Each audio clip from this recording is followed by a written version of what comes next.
Hello and welcome, guys. Today we have something a bit different. Esper Draw-Go Control. That's right, I've mentioned it a few times on the stream, and I very seldom have given it a chance in leagues as of late. In fact, the deck was massively different last time I realistically played this deck.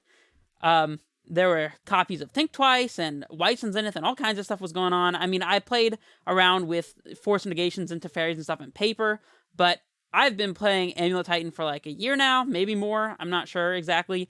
And I'm just trying to see today if it's possible to play a blue-white control deck that does not play Uro, or even in general a control deck that does not play Uro. You may also notice that my entire collection took a massive beating. I sold my soul to get 2 copies of Force of Negation.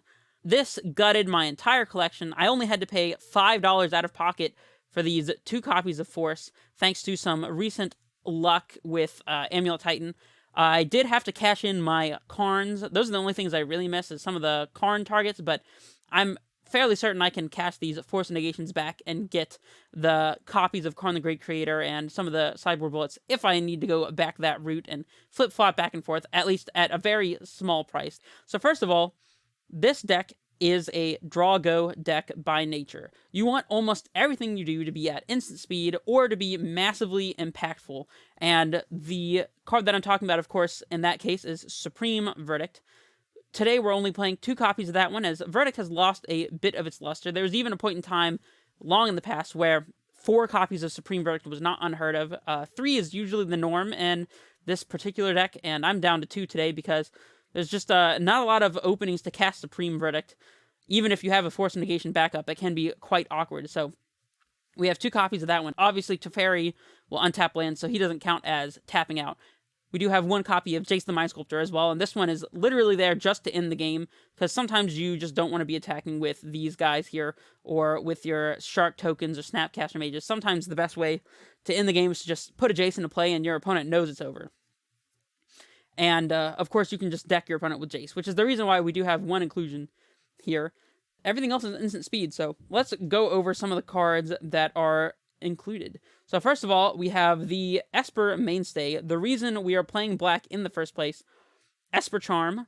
It's not quite as good as it once used to be. There was a point in time where I thought that Esper was the best control deck, and I don't necessarily know if that's the case anymore. Obviously, by results, it's not, but Esper Charm is uniquely powerful in its ability to answer in Game 1 random things like Blood Moon or Bitter Blossom, things like that that do occasionally come up.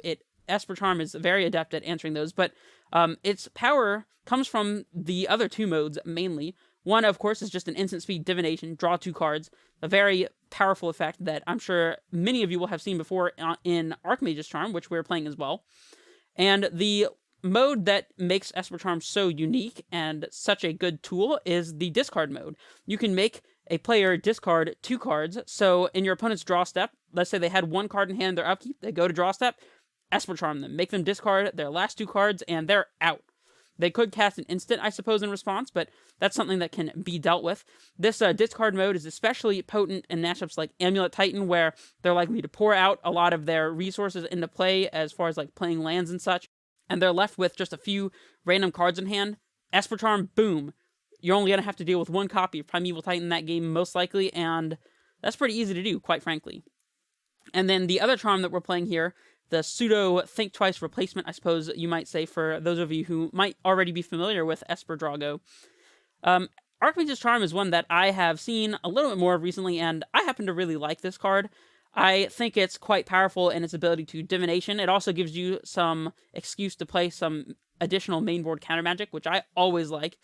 And, of course, you can gain control of a non-land permanent with a cost of 1 or less. This is going to be good against Aether Vial decks, such as humans and spirits, and the different Leonin Arbiter, Stoneforge Mystic type shells. You can steal an Amulet of Vigor with it. I don't recommend that. Oftentimes, mana is not the issue in the Amulet matchup, so hopefully we won't be doing that. There could be a corner case where we want to, but I think it's very unlikely. And in addition to the Archmage's Charm, in order to kind of stem into that, we're playing a couple copies of Remand. This card has been on the up lately, and you can understand why. This one's excellent against Uro. It's good against these Titan strategies if they don't have things like Cavernous Souls. Anybody playing big spells, Remand is going to be good against. It buys time, it lets you cantrip, and most importantly, 1, 2, 3, boom, it stems right into Archmage's Charm, where you can just hard counter your opponent's card if you want to. Otherwise, you can just spend some time developing, using an Esper Charm, an Archmage's Charm, that kind of thing. Of course, we're playing Cryptic Commands. Who doesn't want to be playing 4 Cryptic Commands in their counterspell deck? We have Teferis, of course. We have Path to Exile, of course. We do play 2 copies of Eliminate. This is one that I'm just playing for testing purposes. Previously, I would play 2 copies of Fatal Push, but Eliminate gives us the ability to answer problematic planeswalkers like Wrenn and 6, 3 Fairy perhaps. If they go turn 3, 3 Fairy, we can untap 2 mana, Eliminate, and leave 2 mana up to interact with another spell such as Logic Knot or Remand. That's kind of the idea behind that one. And if it proves to be bad, maybe I'll just switch it back to Fatal Push. I don't know. We're playing a couple copies of Logic Knot. Esper Control, though you may not know it, is actually the deck that popularized usage of Logic Knot 6 years ago. I don't even know how long ago it was at this point. I started playing this deck after I found it on MTG Salvation forums, and the deck was playing 2 copies of Logic Knot. I liked it so much, I started playing 3 copies of Logic Knot, and that is my preference. Of course, we're playing fewer than that because everybody and their mother is playing Uro today, and there's going to be tons of incidental graveyard hate running around, things like Relic of Progenitus, for example, and so we want to cut back on that and be a little less graveyard reliant if we can. But in normal circumstances, I would like to play even a 3rd copy of Logic Knot. And yeah, we have a couple Snapcaster Mages. The reason being that we need something to start ending the game with, as it's not really feasible to play things like White Sun Zenith or Secure the Wastes anymore. So in addition to our manlands that we are playing, we have a couple snaps. One thing that you may notice is, despite the fact that we're playing a blue control deck, we are not playing any copies of Mystic Sanctuary. We still have to play copies of Field of Ruin to beat our opponent's Field of the Deads and things along those lines. So Tron lands, this deck has a very difficult Tron matchup if you don't have any kind of interaction for the Tron lands, so we are forced to play some of these. I would rather play 2 Field of Ruins, but in my honest experience, 2 Field of Ruins is just not enough. Going to the sideboard, we do play 3 copies of Timely Reinforcements. That's because Burn is a fairly bad matchup without Timely Reinforcements, and of course we need to be able to draw that one in order to win against Burn. Burn is probably this deck's worst matchup, I would say. We have 2 copies of Celestial Purge. As you would expect, this answers things like Klothys, Blood Moon, like Dark Confidants, and Liliana the Veils, and Death Shadows, and things along those lines. Very versatile. It's one of the best cards that you can have in your sideboard for any deck playing white in general, to be honest. We have 3 copies of Mystical Dispute, as this deck loses to Teferi Time Raveler, which we're not playing any copies of ourselves. That said, if our opponent is able to stick a Teferi into play and we don't have a response for it, you pretty much just lose on the spot, which is partly the reason why we're playing cards like Eliminate and Shark Typhoon, to give us a little bit of an out in those situations. We do have 2 copies of Aether Gust to go along with our purges. These are going to be better against our opponents playing Primeval Titans and Cavernous Souls. And then we have things like Dispel in order to counter our opponent's Veil of Summers in matchups like Combo, like Ad Nauseam or Storm, if they're splashing Veil of Summer. It's also going to be good in control matchups. Dispel is a good one against Burn as well, being able to counter their Boros Charms and whatnot. And finally, we have 3 Relic of Progenitus in order to give us a matchup against our opponent's Uros and Mystic Sanctuaries. Relic of Progenitus comes into play against those decks in a way that is a unique effect, gives us additional hate pieces against things like Dredge. So, anyways, that's the deck. I kind of exhausted myself just talking about it. So, anyways, wish me luck. I will see you guys in the games. Esper's been having some rough times lately, but that is not the point. The point is to play a new and unique deck that I enjoy, and hopefully that you guys will enjoy seeing in action, and seeing if there's anything we can do to help this archetype, because this is one that I happen to like personally very much, so we'll see how it goes.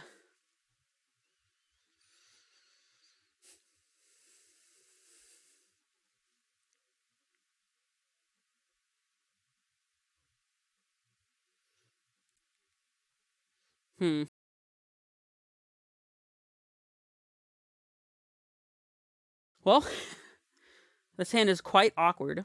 if we draw a white source, then we have access to Path to Exile, and we have Remand to buy us some time. We're on the draw as well, but in all honesty, we're not going to have a whole lot of early plays. That's why we play cards like Remand, as I'm not a big fan of cards like Oft or Serum Visions for this deck. Oft especially is just really underwhelming, and Serum Visions is usually not worth casting. It's hard to find a spot for it on your curve. So, I mean, this hand's not fantastic, but we have some turn 2 interaction, so I'm going to try it. Playing against Pinkie Pie. Would be really nice to top deck a Colonnade here.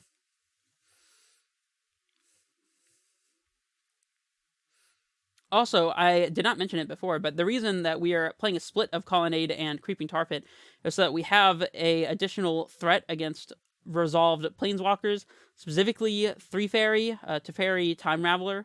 That one can be very problematic, as I might have mentioned before, and there's our Colonnade. So, for that reason, we're playing a split, but in all honesty, Esper is a deck that very much so wants to play 4 copies of Colonnade in order to fix your white mana for things like Supreme Verdict.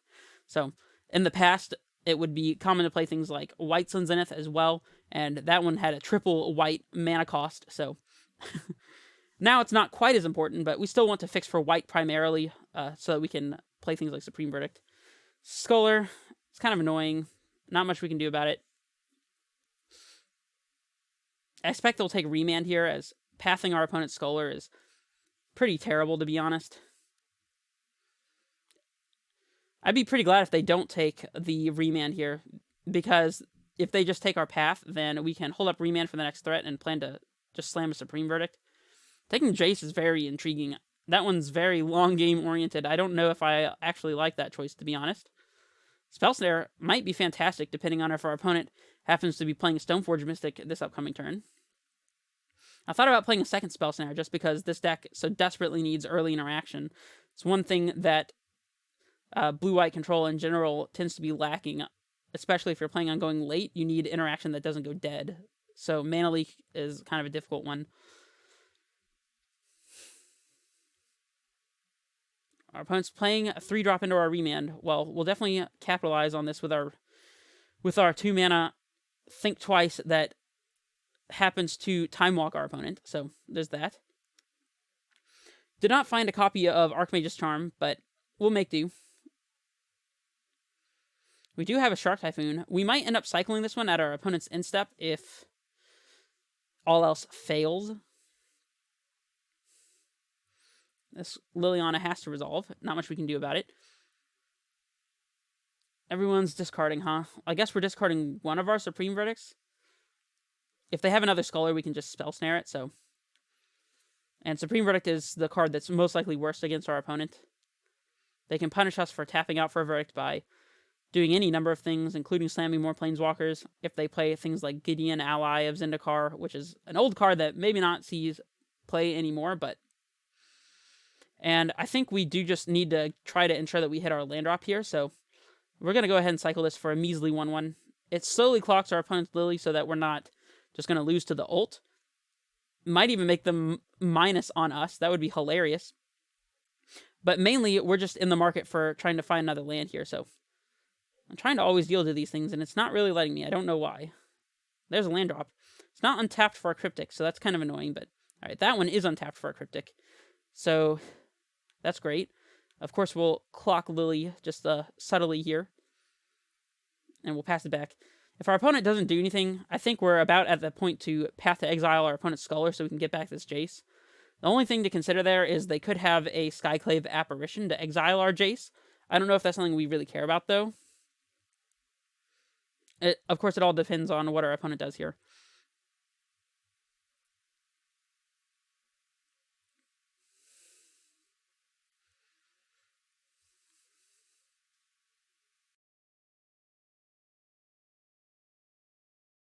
I'm pretty inclined to pitch another Supreme Verdict here. As weird as that is, this is the one that we least want to cast. The next one to go will be Spell Snare, most likely. Although it is the best answer we have against Stoneforge Mystic, but that might be fine. They draw a card. That's great for us.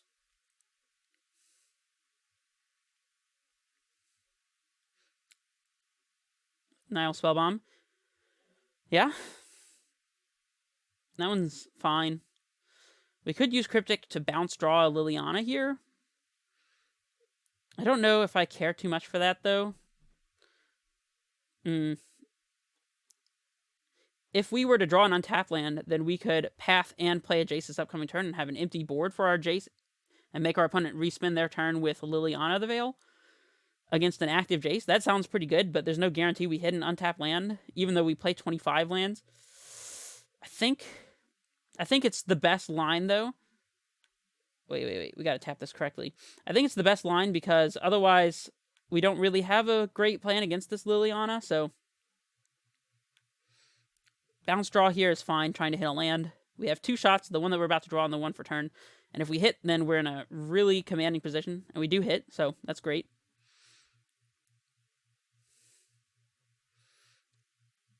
All right, let's shock this one in. Throw a path over here.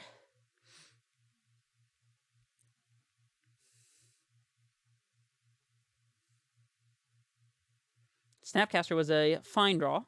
That'll let us clock our opponent's Liliana even more than we were doing so. We'll play our Jace. And I guess we might as well 0 here. We're probably going to tuck the Snapcaster on top of our library to save it from discard spells. We'll put back a Colonnade and a Fetch Land. Oh, no. Never mind. I don't know why. Well, we have a second Snapcaster Mage, so we probably don't have to worry about discard spells here. All right, let's clock our opponent for 1. And pass it back. If our opponent just plays Liliana, we'll probably pitch the Spell Snare here, so I thought they were going to Fatal Push the token. That would have been hilarious. Okay, Snapcaster Mage not looking so great here in the face of our opponent's Spellbomb, but I think we'll be able to find some usages for it if we can continue to draw cards with our Jace. Liliana. Skyclave Apparition. That one's kind of annoying, but it's not the end of the world. If our opponent played Liliana, we would just activate Celestial Colonnade and attack it and probably kill it. Unless our opponent has a path or a push here, but I mean, that's fine. If they did, that was going to have to happen at one point in time or another anyways. And yeah, I think we're still bashing with Colonnade regardless. So that in mind, we're probably fetching for a basic, so let's use the Polluted Delta so we have the freedom to get basic planes. Oh no, we only play 1 planes. I guess it doesn't matter.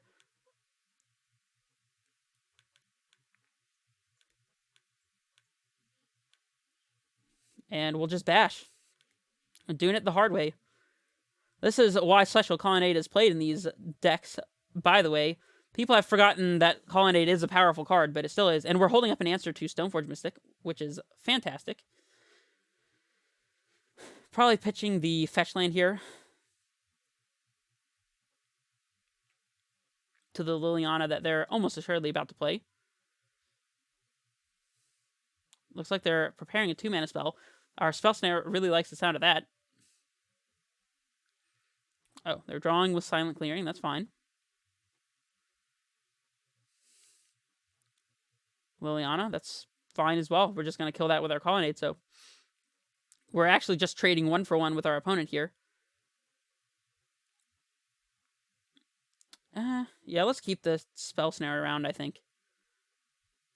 Our opponent can't even play a land this turn, so we know that this Liliana is definitely dead.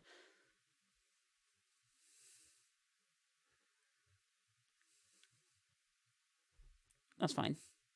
We'll probably draw more lands anyways, considering how many we play, so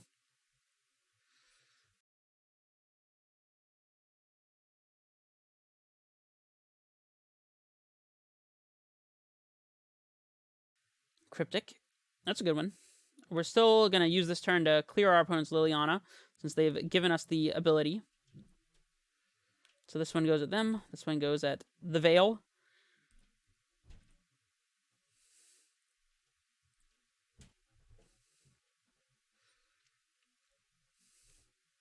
It's better to clear the Liliana.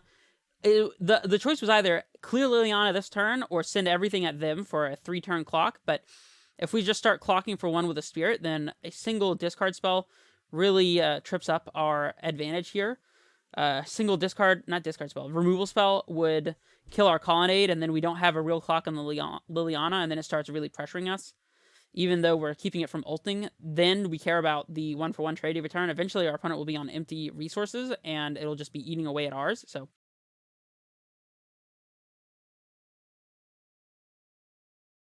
this discard spell doesn't really hurt us at all, to be honest. The worst case scenario is if they take our Spell Snare and then jam a Stoneforge to get, like, Feast and Famine or something. Another Liliana. Again, we're just doing the same thing. Kill that Liliana. Trade 1-for-1 with our opponent. That would be great. We'd love, actually... Nah, we wouldn't love it. Not this turn, but next turn, if we could top deck a Esper Charm to clear our opponent's remaining cards, that would be great.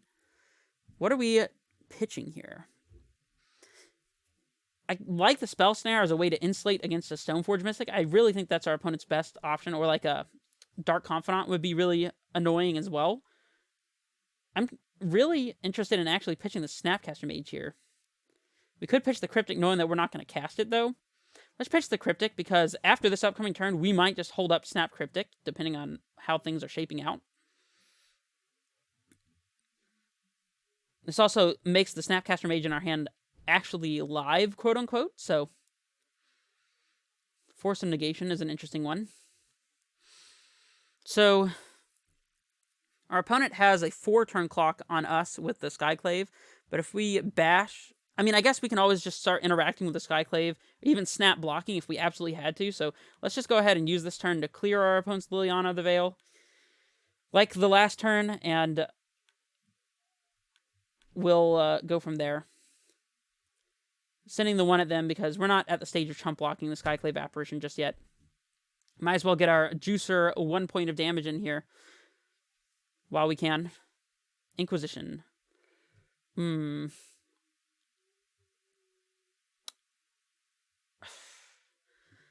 don't know if this actually does anything. I'm kind of inclined to Force of Negation it. But nah, let's not.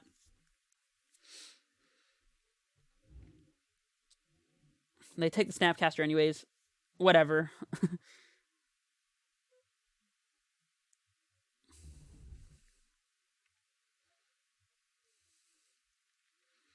If they just played out their last card and it was a non-creature spell that we wanted to force here, that would be fantastic for us, actually, because then we'd know that we just want to bash their face with the Colonnade here. We'd be out of gas, they'd be out of gas. Might as well just put the clock on them, but... If we draw an Esper Charm or Archmage's Charm, I think we might just swing for 1 and pass back. We could threaten to block with our Colonnade, and they may not even attack into it at that point. Land. Alright, well, let's just clock them, I guess. Sadly, we can't protect our Colonnade from a Fatal Push here, but... And we might be at the stage of chump blocking now, I think. Let's see. If we attack with both, we put them to 6, which is not really relevant difference. It's not like we win in 2 turns, so let's just go ahead and take our chump block before we lose our Shark to something ridiculous, like a Fatal Push or whatever. Let's just use it to gain 2 life. It's done enough, I think, on its own. So, and we'll keep the land in hand so we can discard it to a Liliana or something, or I don't know. There's probably no reason to hold on to the land, but there's also probably no reason to play it either, so. If they have a Liliana, we're probably just forcing it, so. Are we forcing this Lily, or do we not care about it? Our opponent can't cast another spell this turn anyways, so let's just get this out of here. We want to be able to clock our opponent. Seems like the most likely outcome here.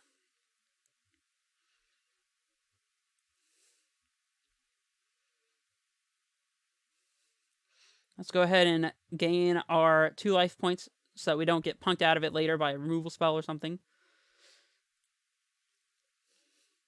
Another land is not really great. All right, let's play this. The question is, do we attack with the Colonnade or not? We've got them dead before they've got us dead, so the only way this goes wrong is if they have already drawn or draw this upcoming turn a removal spell, but we got to go for the win here, I think, so.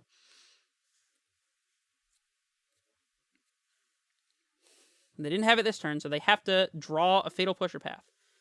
And if they don't, then we win. I suppose we lose to, like, Kaya's Guile or something weird like that, too. Lingering Souls. Yeah, that one's really scary, actually. Alright, something good off the top.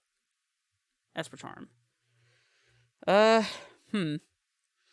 one could be good. We got rid of both Supreme Verdicts already, so we can't look forward to drawing those. We can activate Colonnade, but we still don't get to cast Esper Charm, so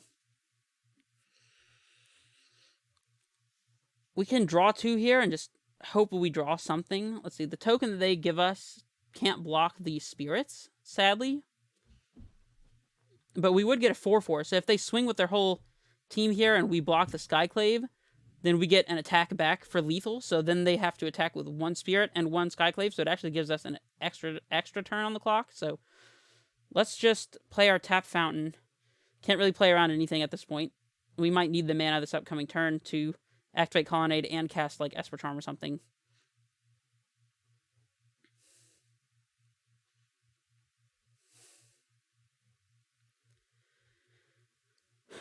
Maybe our opponent doesn't see that them attacking with their entire team. I mean, I guess they're going to cast Lingering Souls here as well, so yeah, I don't know. I think we lose to the Lingering Souls top deck. Another Lingering Souls. Okay. Well, we actually win with a Cryptic here as well. Maybe not, maybe not. Yeah, we'll let them attack, and then we'll activate and block depending on what happens. Oh, they don't attack.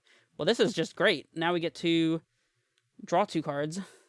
Definitely not making them discard since we're losing on board anyways. More lands. Okay. That's cool, that's cool. I don't know what we were hoping to draw anyways. Maybe our opponent lets us do that again. Now we're just down on board, even if we activate Colonnade. So yeah, let's just go to the next one.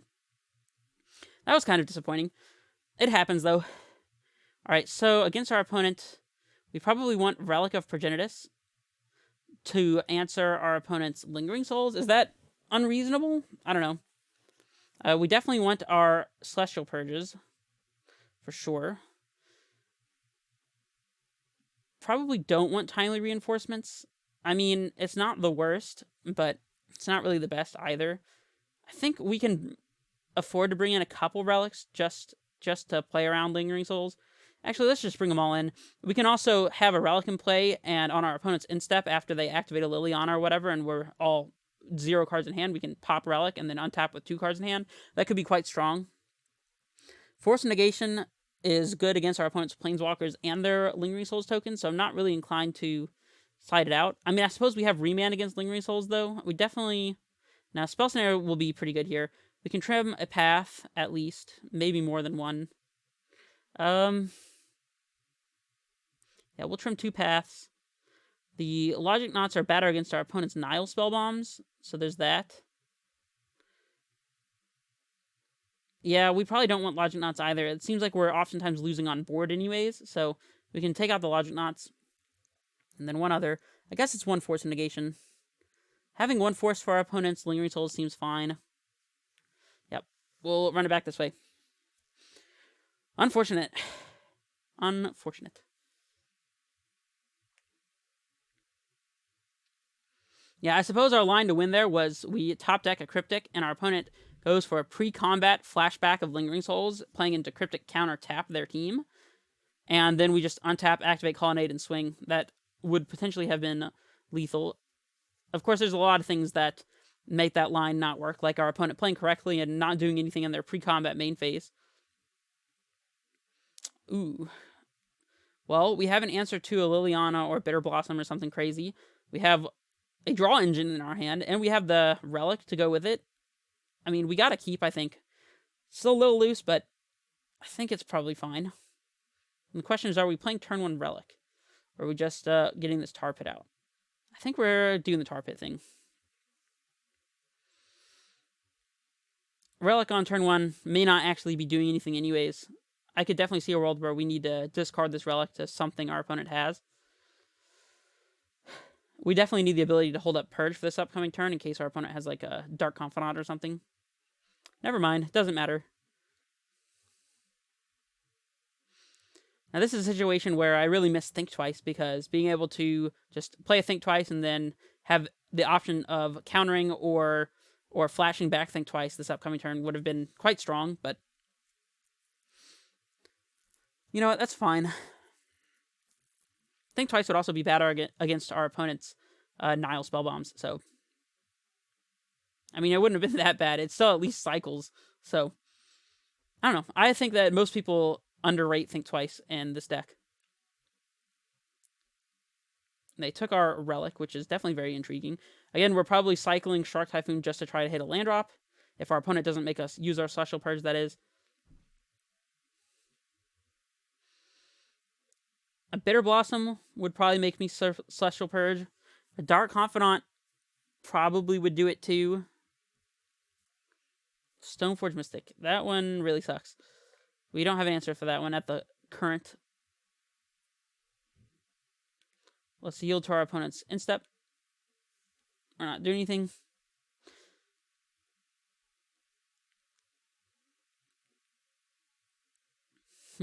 We can actually steal our opponent's equipped Batterskull Germ with our Archmage's Charm, and it still gets to keep the equipment. So that could be some big game. Our opponent would then have to spend 3 mana to bounce their Batterskull back to hand and kind of undo our Archmage's Charm, but I think it has potential to do serious enough damage that it's definitely worth considering. And if our opponent doesn't go for the Batterskull, they give us at least 2 turns to try to answer what our opponent has. If we just immediately top deck a Path or Eliminate, then we can make our opponent hard cast the sword the hard way and then fight over their threats upcoming. And yeah, so we'll just have to see what happens. We're not totally out of this. Fire and Ice. That one is pretty bad too. I don't know if that one's better or worse for us than Feast and Famine. It's probably worse because it clocks us a little more. We don't mind too much about discarding 1 card every turn. That is something that we can pretty easily survive, I would say. Come on.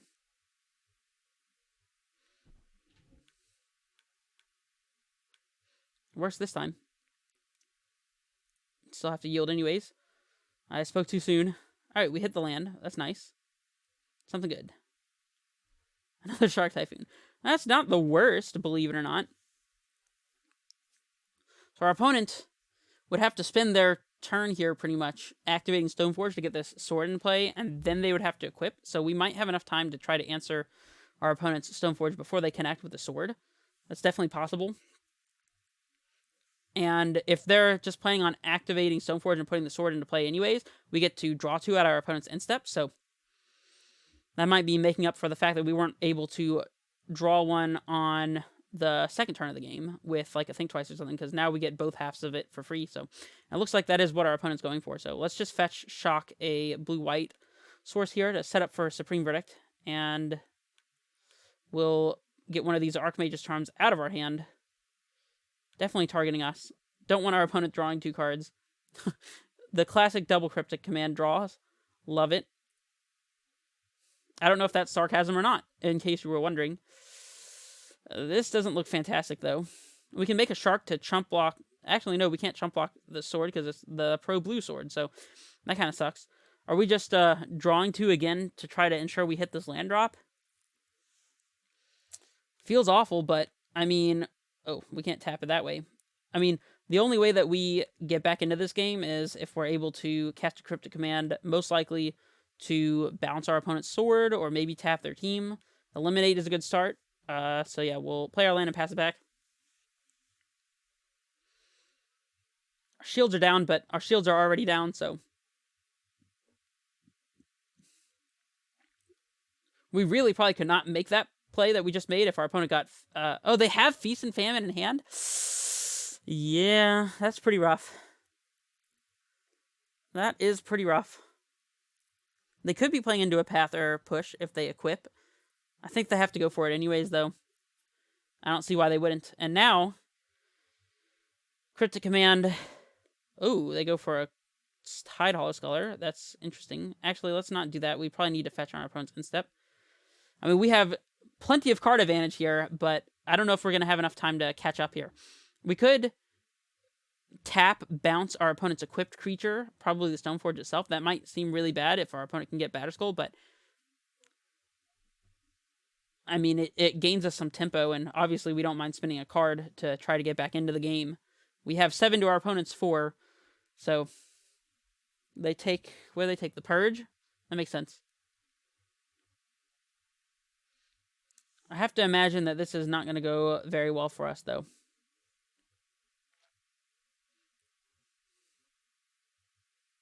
We'll pitch one of our redundant cryptics, I think. We could pitch the Shark Typhoon. I think that allows us... Actually, let's pitch the Shark Typhoon, as the cryptic will let us tap our opponent's team and stop them from getting additional sword triggers. That might be worth more than just trying to make a chump blocker here. In fact, I think it definitely is. So just being able to chain cryptics here might be quite powerful. If we can chain cryptics into a Supreme Verdict like the good old days, that might be good enough to win, actually. We can even get our Celestial Purge back off of the Supreme Verdict to then answer like a Liliana at the Veil or something. So that's definitely a line that might get us back into the game. I wonder what this is. Oh, hard casting the Fire and Ice. Interesting. Well, I'll tell you what's really good against Equip Sword, Go to Combat. Cryptic Command is pretty good against that, I heard.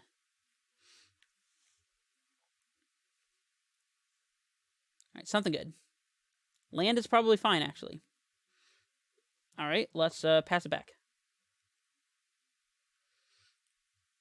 Now here we're seeing the downside of having Eliminate over Fatal Push. The upside might come up if our opponent plays a Liliana of the Veil or something, but right now we would be able to tap team and still cast a Fatal Push on this Tidehollows color on their instep if we wanted to.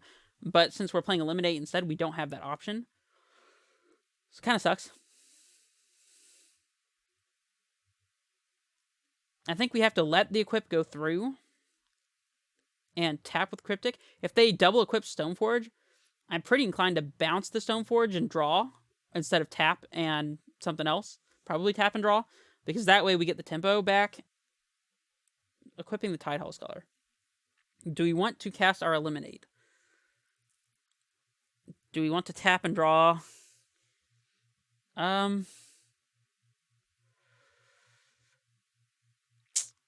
Unfortunately, our Purge coming back to our hand is not going to do much for us. And if we eliminate here, we have to pitch another card and give them another untap. So I think we let this go and then tap and draw with our Cryptic. We can still eliminate this Tidehollows color later, assuming our opponent doesn't have a discard spell here. And we're going to leave up our white source in case we draw a Path to Exile. Tap all creatures your opponents control and draw a card. This stops them from slamming something like a Liliana of the Veil. A land would be alright here, since we can slam Jace minus on our opponent's Stoneforge Mystic, and when they go for the equip on the Tidehollows color, which they may not even do actually, but regardless, whether they do it or not, we can then eliminate the Tidehollows color and have a clear board, or relatively clear. That would buy us another turn and get a Jace on the board for us, so an untapped land here would actually probably be the best draw. All of our lands, save for Celestial Colonnades 1 and 2, and the second Tar Pit, enter untapped. So land. Land. There we go.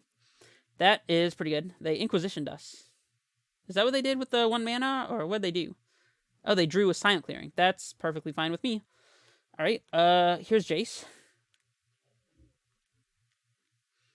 And here's the minus on the Stoneforge. And we're not going to cast the Eliminate yet, because we want them to potentially equip their Tidehollows color before we get to that point. So if we can get the extra value of 2 of their mana out of it, that would prevent them from equipping the Stoneforge Mystic with something like the sword immediately. So if we top deck Snapcaster Mage, we can then eliminate the Stoneforge Mystic before it can get either sword equipped. So definitely want to give our opponent the chance to stumble into that. Of course, I think they've seen the Eliminate, so if they do that, then they're misplaying pretty hard. They might be trying to play into us like having yielded or something here, if they do go for the equip. I highly doubt that our opponent goes for it, though. Yeah, they don't. Let's see where this Tidehollows color is going before we kill it, as this effect is on damage. So they're attacking us, so they want to get the 2 damage and card draw out of it. Do we have to cast this Eliminate now?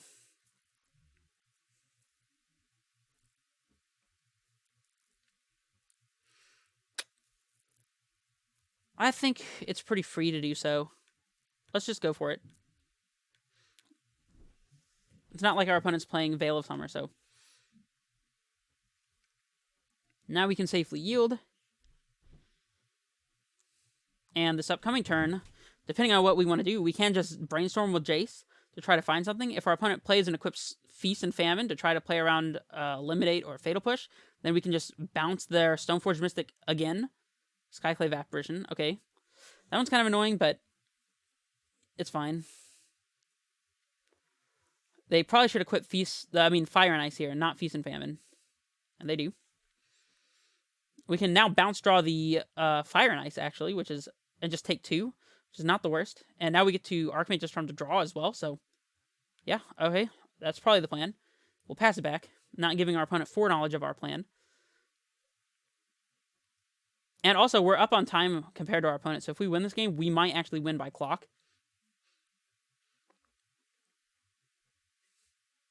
That's one thing, is people assume that the chess clock is bad for a control player, but my personal experience has been that the chess clock is worse for the opponent of a control player. So here we're just bounce drawing the sword. I'm not scared about taking 2 damage here, and the sword is definitely far more mana investment here, as it's 3 more to play and then 2 to re-equip. It basically gains us 5 mana. And we can actually Archmage's Charm to counter the sword if we want to. Don't know that we do. Maybe we should want to. We'll see when that time comes. They may not play the sword immediately, and if they do, then we'll have to decide, but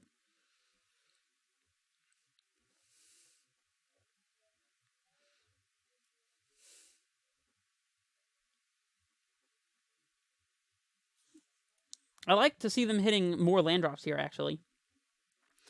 We can't rely on this Tar Pit to block because both swords actually prevent it from blocking, and we also have our opponent's Field of Ruin to worry about. Stoneforge. Do we counter this one? If our goal is to keep our opponent from having bodies in play, then we might need to, but I'm going to let it go.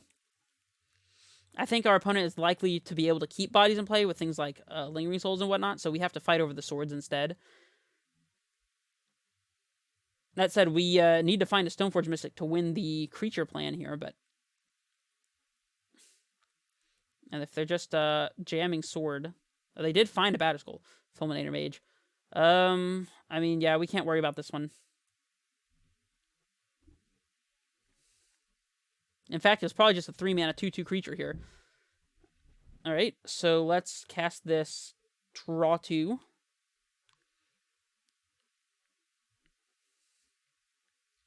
Now our Cryptic is probably defaulting back to tap draw mode again. If we top deck a Supreme Verdict, we might have a pretty good shot, though. Remand is not terrible against our opponent's swords.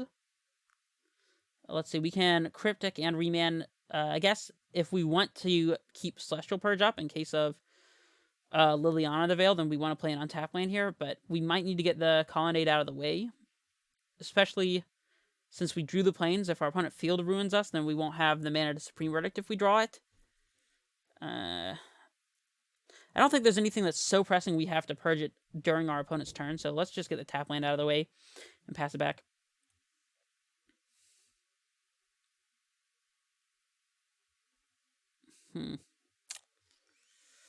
Fulminator or Tar Pit.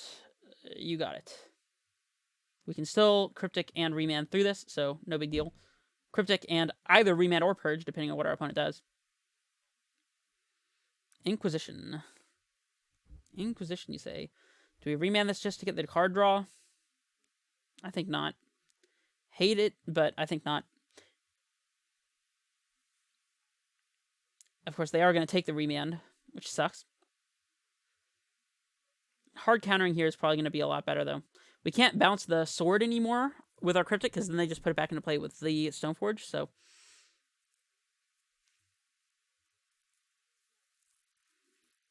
We're on tap draw mode again, trying to find a Supreme Verdict.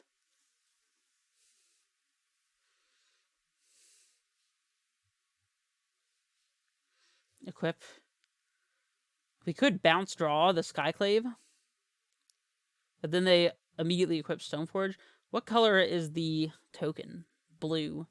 So we actually could block the Stoneforge if they equipped it. But then they could also instead just jam the Sword of Fire and Ice and then go for the equip of Sword of Fire and Ice next turn anyway. So I think we let this go, actually. In fact, if they attack, I think we take the damage, as we're more likely to need Cryptic Command this upcoming turn.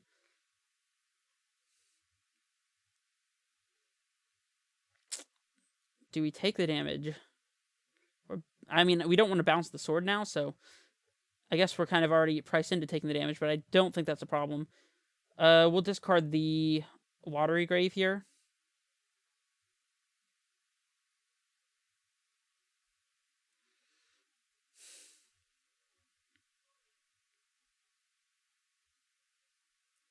That's fine. We still are in Find Supreme Verdict or Die, so this Battle Skull doesn't actually bother us at all. I think we're discarding the Grave. We still have a Swamp to search for if our opponent goes for the Field of Ruin on our Watery Grave that's in play, so don't really care about that. We can actually purge the Germ Token if we want to. Kill our Colonnade. That's fine. That might be actively good for us, since we can cast an Esper Charm or something like that if we draw it with our Cryptic. I mean, we're probably not doing anything with the Cryptic this turn, but... Alright, let's get our Swamp.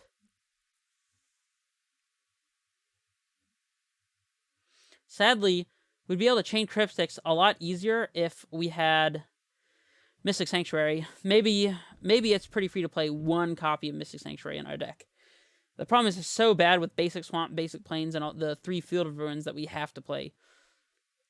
Like, we'd just lose to this Castle Lochthwain, for example, if we didn't have Field of Ruin in our deck. Yeah, we're just untapping here. Esper Charm. That one's pretty good. Well, we know our opponent has 2 cards and the Fire and Ice in hand. Let's immediately go for the draw 2, though, I think. If we hit a Supreme Verdict, then we might just do that. We don't. But another Cryptic's amazing. And another Esper Charm is pretty amazing, too, so... Alright. Let's just keep doing this. Our opponent's at 5 minutes on clock, too, so we might beat them on clock. What is our opponent cast in? Pre-combat, main phase casting. Pfft. We can't really punish them with it in this case, because we have to draw a card to try to find Supreme Verdict anyways. Or we could counter tap to make our second Cryptic go through. Yeah, I think that's our only choice anyways, so let's counter tap. This one, discard spells we actually do have to counter. Sadly. And we can't do anything here. There's no sense in not just yielding for the sake of time. I mean, our opponent doesn't know if we have like a Spell Snare or whatever, but I mean, they just play Sword here. If they play an Equip and we just top deck Supreme Verdict, that's like the best possible sequence for us. Top deck Supreme Verdict, Esper Charm to make them discard 2 cards. They can't even play Battle Skull the same turn unless they top deck a land, like bounce and replay it. Alright, let's draw 2 cards again. Looking for a Supreme Verdict. Do not find it. Alright, so we're playing a Relic of Progenitus. And we're passing back with a plan to tap draw with our Cryptic. Again.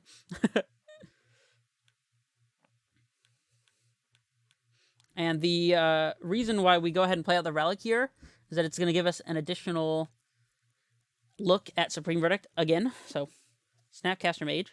That gives us a lot more Cryptic commands here, which is amazing. Tap, bounce, snap. Tap, bounce, snap. Love it. Love it. That might be better than cracking Relic. Our opponent's doing a lot of things. Alright. Do we go looking for a Cryptic? I think that we don't, because... not a Cryptic. Do we go looking for a Verdict is what I was wondering, but I think we can't afford to with this charm, because if we miss, we need to hit exactly an untapped land to snap Cryptic loop our opponent, so... Let's see, snap... Wait, we have 3, 4, 5, 6, 7, 8. So we're one short of being able to Archmage's Charm to protect our Snapcaster Mage if we wanted to bounce our Snapcaster Mage in the case of like a path or a push, which is not unreasonable to expect to happen. Draw with clearing, that's fine. Alright, so we're definitely casting the Snap. Cryptic. Let that resolve. Cryptic. So the question is, do we risk bouncing our Snapcaster Mage? I don't think that we can afford to, because then we lose to a removal spell on our Snap. So I think this is fine. It also gives us the freedom to crack our Relic of Progenitus. So unless we draw another Snap, of course, but alright, let's just go ahead and do this. Not finding another Snap means I just want to get as many card draws as possible here. There's our verdict. Thank goodness. Alright, let's not miss our value swing for 2.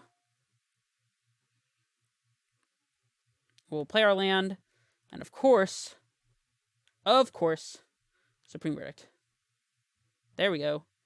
And we get a token for the exchange. Love it. We actually have lethal in 2 with our Illusion. If our opponent bounces and just replays Batterskull, I am immediately Archmaging that thing to steal it? Maybe. Nah. Stoneforge. Hey, a way to convert Spell Snare.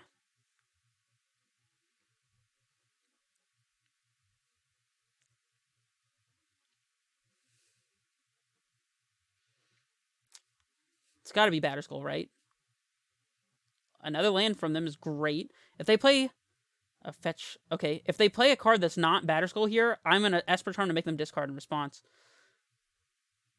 Especially if it's one that we can purge. Whew. They'll be feeling the hurt. Actually, I suppose... Okay, that's Batterskull. Yeah, let's counter that, and then Esper Charm them, and that's probably game. There's no way they can win an additional game here. Do we fetch? I don't even know if we have targets for our fetch. Let's not fetch in case we draw Jace. We don't. It's fine. Do we want to hit our opponent's Locthwain? Not before we Esper Charm for sure. But we're definitely making our opponent discard 2 cards here.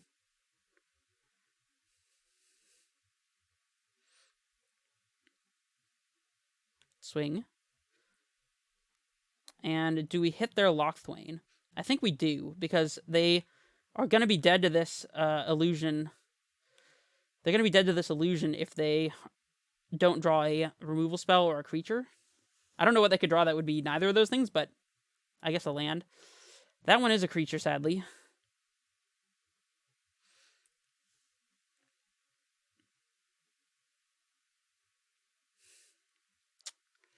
We could still draw another Snapcaster Mage, or Teferi to tuck away this sword would be fine. No, I think we, even after all of that, are just dead. Alright, we're going to go ahead and concede this one. Good game, opponent. And they probably know, but we'll just go ahead and show them our last 2 cards of Celestial Purge. Wow, that was actually really close. Well, that was an intriguing match regardless.